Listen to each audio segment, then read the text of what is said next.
So today's the day we get to start doing a head gasket on my girlfriend's Celica Supra. This car's got a 5M in it. They're notorious for blowing head gaskets, and this one's no different than all the others. So we got to get down in there and swap that bad boy out. First thing I'm gonna do is take off the intake pipe.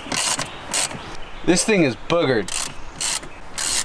Really should have ordered a new one. I scored the distributor because distributor does distributing things. And if you turn it, you'd make your life sad. Oh. So I just got the front cover of the engine off, and this thing is caked in oil. I'm guessing the front main seal is just pissing oil, and it's just getting swung around in there by the belts. It's bad. The alternator is really hard to see, but that's because it's also caked in oil. The head is off, clearly a little lopsided. We've been struggling for like the last 30 minutes to take off the top half of the intake manifold. Now we can take the bottom half off and take the head out. How you feeling about this, Sam Squanch? This is the filthiest engine I've ever touched in my life. It is disgusting. That's how I feel about it. But we're making progress. Yeah, like we cleaned it a lot, and it's just, look at the alternator down there. Look at that thing. Yeah. No, that alternator is disgusting. It looks like it's got cake batter on it. We're pulling the head out. It should be free. Ready? Yeah. Oh, I feel something. Yeah, I'm very strong. Pretend to be strong. Unfortunately, we're gonna have to take the valves out, so we might as well lap the valves. They're ugly. Yeah, we should try to clean the whole thing up a little bit. Okay. Yay, valve lapping. Yeah. This thing is foul. The head gasket is clearly blown. Yep, between 5 and 6. There's just a chunk missing. How you feeling? We have a lot to do. Yeah. Alright, the head gasket seems like it's coming off. Yay. There's your boo-boo. Yeah, that's a big old chunk missing there. Is there a problem? That head gasket's just disgusting. Yeah. But this, I mean, this is just crazy. This is just like the E30. Yeah, that's exactly what happened with the E30. It was here though. But yeah, the same situation. It's the same chunk. So, yeah, they look almost identical. That one might be, actually that's totally bigger.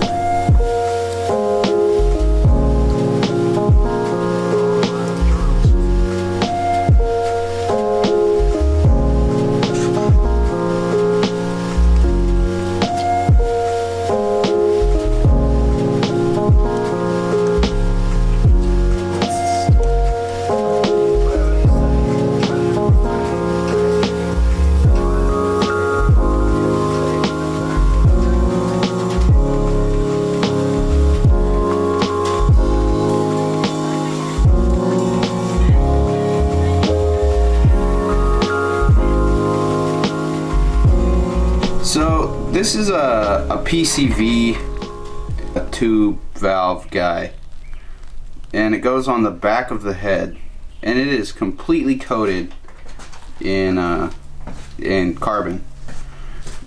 It is completely blocked through the tube. I poked a hole through it with the screwdriver, but this tube is like, it's chocked full of carbon. There's nothing getting through here. So that would explain all of the leaking going on from the cam seals and the rear main, or front main I mean. But this is going to be a pain to clean out. You can see the back of the head is also chocked full of it. Like, there's nothing coming through here at all. I disassembled the head yesterday. I didn't show any of that. I apologize. I want to show you guys the exhaust. You can see it's also pretty plugged with carbon. Now, the intake side is far worse. That's crazy. It's almost plugged shut. You could barely fit a pencil through that. I've never heard of this happening. It's crazy.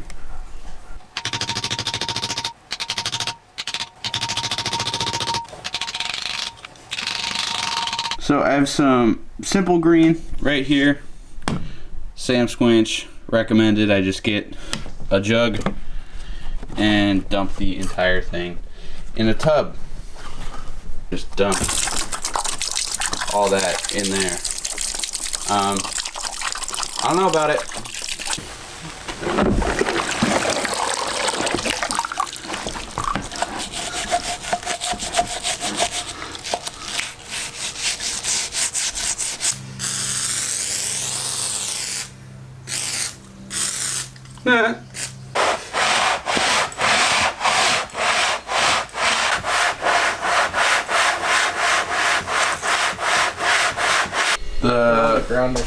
The head is decked with 600 grit. Soft. Yeah, it's pretty good. You can see in between 3 and 4.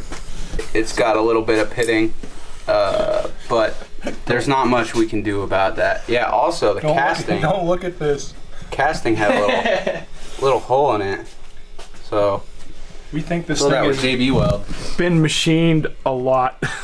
It's really very good, actually. Kind of surprising that this works. We're amazed every time we do it, and we're like, worked again. Machine shop. Last night, Sam Squinch, Abby, and I put the valve springs back on, and so the valves are all in. Need to go grab the cam trays and seal those back up, and then put them back on the head.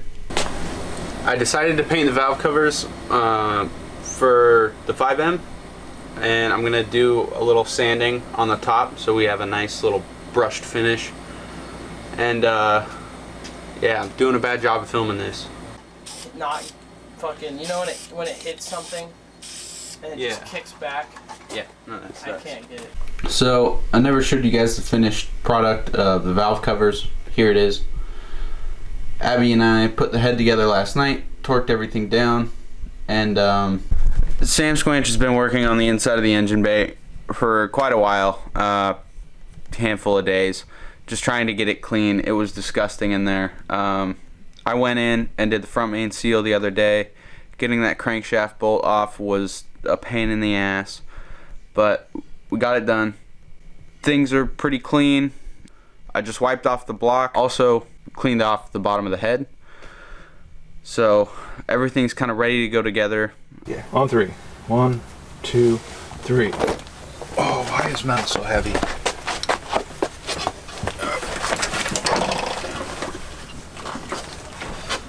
I'm trying not to push on you. Closer over here. Okay. Lifting. Oh, back one on. Front's on too. I think the front fell on first. Yeah. Shit. Cool. Yeah, it looks so good. Hell yeah.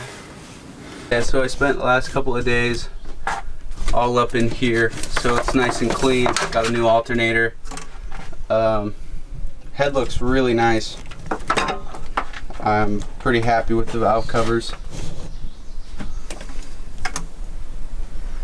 It's pretty great. Big difference. Hell yeah. I touched it and my arms aren't black up to my elbows. Like you look at this thing and you would just turn greasy before.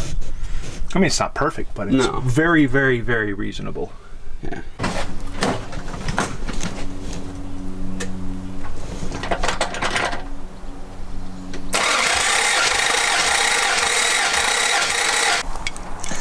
I don't recall the last update I did on the Supra.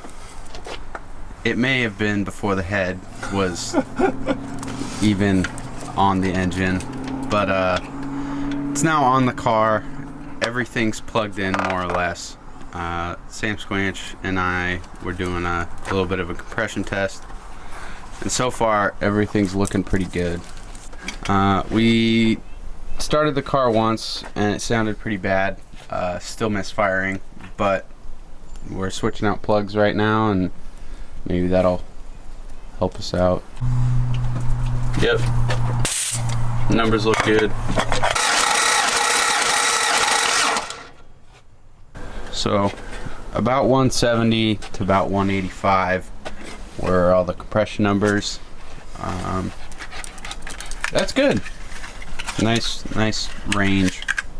Good compression. Happy days. Yeah, it's definitely decent. Way better. Way better. All right, we're gonna see if it made a difference putting in new plugs. Give it a rip.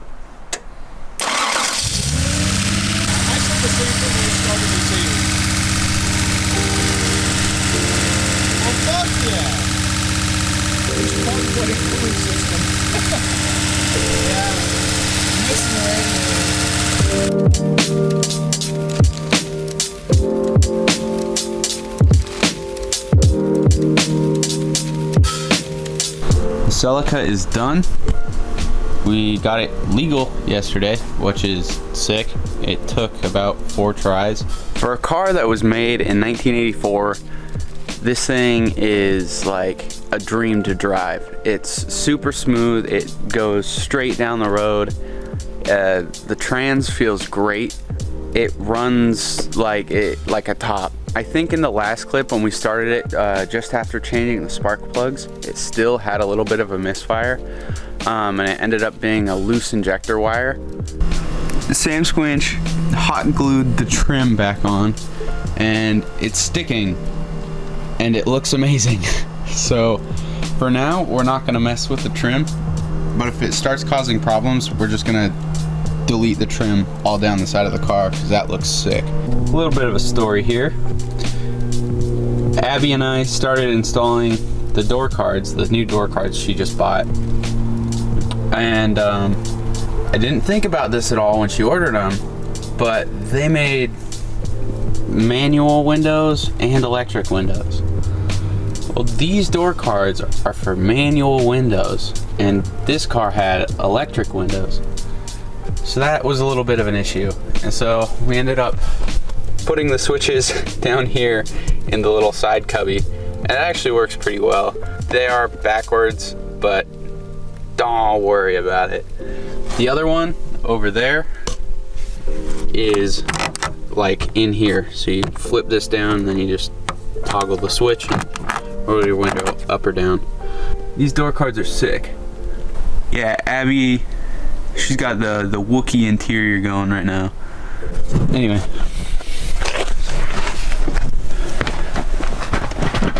Start it up for you guys.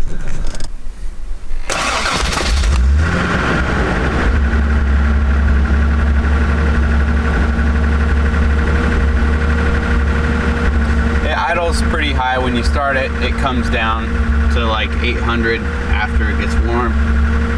But this thing runs really, really well. It drives great. It's gonna be an amazing car for Abby, and I'm super stoked about it. And this thing has the nice new black carpet in it, which it fit terribly, but it's in and it looks good.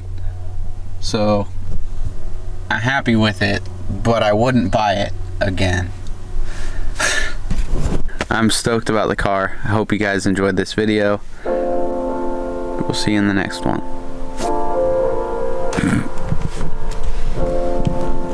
Registered car. Legal.